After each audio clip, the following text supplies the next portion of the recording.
Hello and welcome to Bald and Bloviating. I'm your bald bloviating host, Mookie Spitz. And today I'd like to share with you when Miss France was almost Mr. How Donald Trump's transphobia is even older than his birtherism. April 2001. Elodie Gossuin was crowned Miss France to much fanfare and media hysteria, quickly followed by unfounded claims, particularly from sensationalist tabloids like the New York Daily News, suggesting she might actually be a transgendered person. Genevieve de Fontenay, then president of the Miss France Committee, publicly called the rumors imbecilic and affirmed Gossuin's identity as a, quote, natural-born woman, unquote, apparently substantiated by rigorous verification processes and no further reasons to doubt Gossuin's gender. These ardent details were then reinforced by stories from more reputable media sources like ABC News and Wired that confirmed Gossuin is, quote, a perfectly normal young lady, unquote. Also claiming the entire air quote controversy was blatant attention-getting overreach by the greedy press. At the time, I was writing for Outlines, a Chicago paper, and saw through the implicit hypocrisy and transphobia of the media, and many of the inherent yet more subtle contradictions within the gay community that exploded into decades of political correctness and quote-unquote overcorrection. In retrospect, the op-ed is even more prescient with its Trump commentary. Who knew that the Donald would ascend to the Oval Office and wreak such powerful revenge a quarter century later? Gender now established by executive order, and trans people under fire again, perhaps like never before. As I read this post from back in 2001, here are a couple things to note.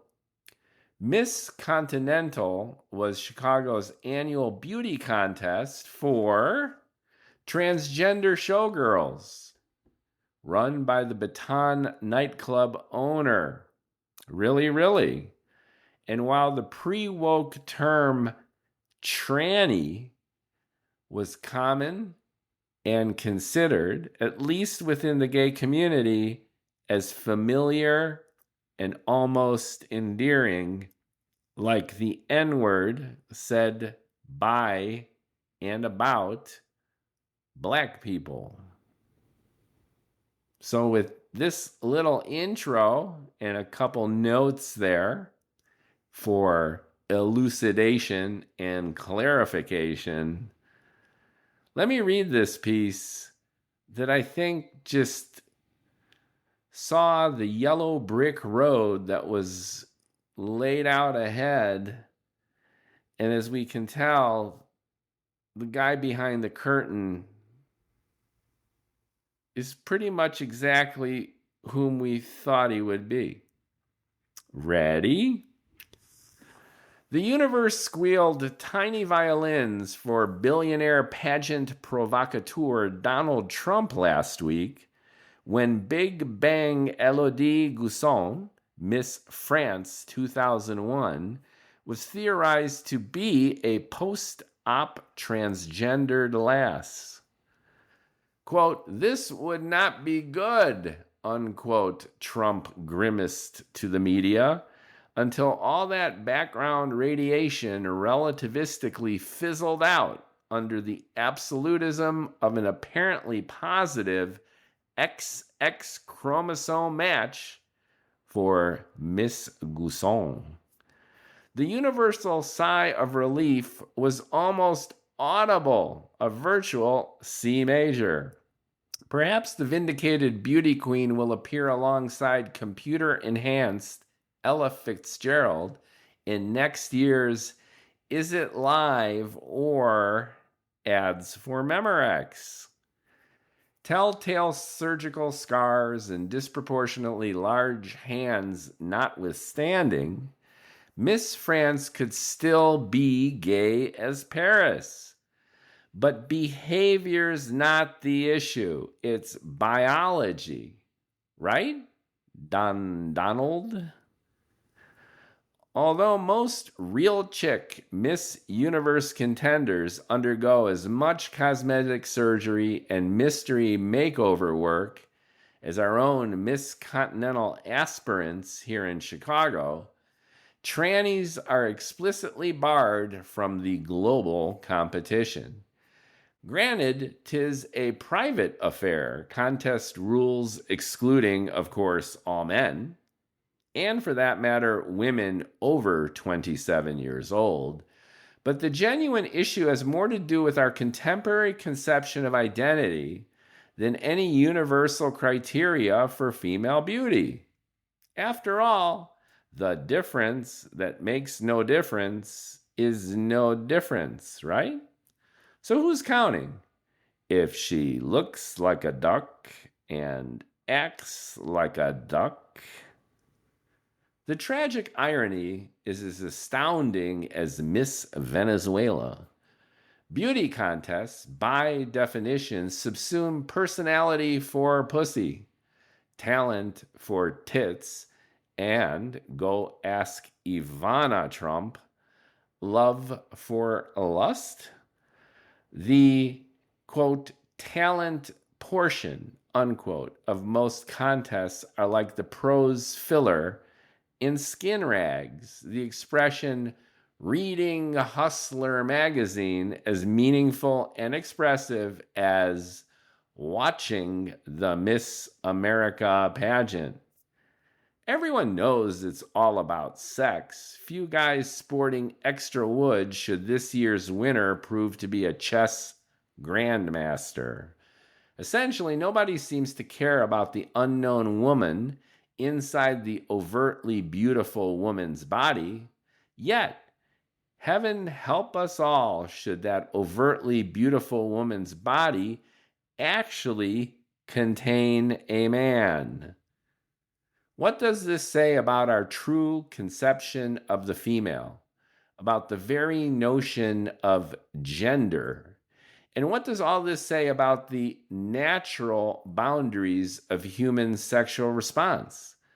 Gay or straight or in between, when our eyes tell us she's beautiful, yet our minds try to convince us she's somehow repugnant, a freak, inadmissible even within an admittedly shallow display of universal female form. Oscillating currents of pageant homophobia aside, the gay political issue gets even more complicated. Transgendered folks tend to get lumped into the gay, lesbian, bisexual, LGBTQ plus minority, although the generalization can sometimes become more harmful and misleading than helpful or protective. Discrimination based on skin color or ethnicity is frowned upon and combated with legal precedent. Yet sexual orientation currently remains, for the most part, immune to such categorization. Now enter the transgendered, where such complexities as overt behavioral and even biological freedom become the issues. Ostensibly born one gender, the person in every conceivable manner lives its complement. Should we legally consider a male to female transgendered person, for example, a woman in every sense of the word? Or should we acknowledge and adapt ourselves to the underlying biological reality, all the while and in every manner treating her as the woman she feels herself to be? Is the designation third sex legally discriminatory or biologically inevitable? And accepting the reality that gender, inherent or acquired, and behavior, gay or straight, need not have any correspondence with each other, what do we make of a beauty queen who must undergo a blood test to, quote unquote, prove she's a she? Meanwhile, Miss France, an ostensibly verified XX chromosomer, is free to compete. Donald Trump, born white, male, heterosexual, and rich, who's summarily gone on to remain white, male, heterosexual while becoming way richer, can thank the stars that Elodie's no Louise or Louis, and that the Miss Universe pageant remains chromosomally pure. But the world is changing, Donald, and the universe might have to one day comply. We'll eventually turn on our TVs and not even realize that our favorite show's a science fiction double feature. After all, what'll they think of our Star Trek reruns in the 23rd century? And does anybody really care that the hot blonde is half Borg? Step aside, Marla Maples. Here's a little postscript. Since 2000-2001, Elodie Gossuin Lacheray, née Gossuin, and pardon me because I'm totally butchering the French here, went on from French beauty pageant title holder. She was elected Miss Picardy 2000, Miss France 2001, and Miss Europe 2001, to become a model, radio and television presenter, columnist, and regional politician. Far as we can tell, and much to the relief of Donald Trump, she has remained biologically female throughout. Thank you for listening. Isn't this interesting? We live in this post-trans woke backlash to the backlash to the backlash world right now. And of course, like the Billy Joel song mentions, we didn't start the fire, but the nature of the burn ricochets throughout all these elements of society.